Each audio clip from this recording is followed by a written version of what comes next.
Viral pogi ngayon ang kwento ng binatang ito na ipinagmamalaking gumwapo raw siya kahit hindi siya niretoke. Nung nag-aral po ako ng high school, sobrang pangit ko po noon. Sobrang tagyawat ko dahil hindi ako maalaga sa sarili ko. Tapos nilalayuan ako ng mga klase ko ba. Tapos nawawala na rin ako ng ganang mag-aral, ma'am. Nung na-realize ko, ma'am, na ganun po pa talaga pagpangit, ma'am. Sabi ko sa sarili ko na balang araw magpapaputi ako. Noon, naging determinado raw siyang i-improve ang kanyang sarili. Yun nga lang, can't afford siyang magpaderma o gumastos para sa mga mamahaling skincare product. Ang sabon na kanyang ginagamit, kung ano na lang daw ang makita sa kanilang banyo.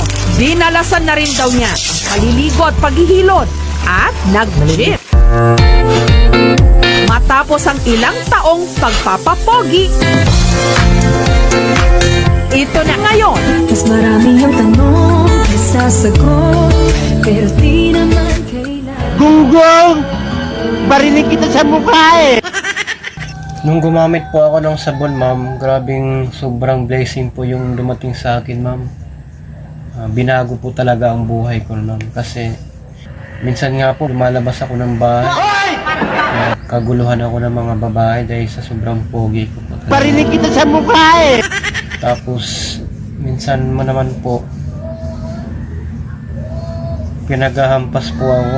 Aray ko! Daming puklat sa ulo ko, ma'am, kasi pinaghahampas nila po ako. Yung ginamit ng sabon, ma'am, pumangit daw po sila. Bakit daw po ganun? Aray ko! Kaya nga po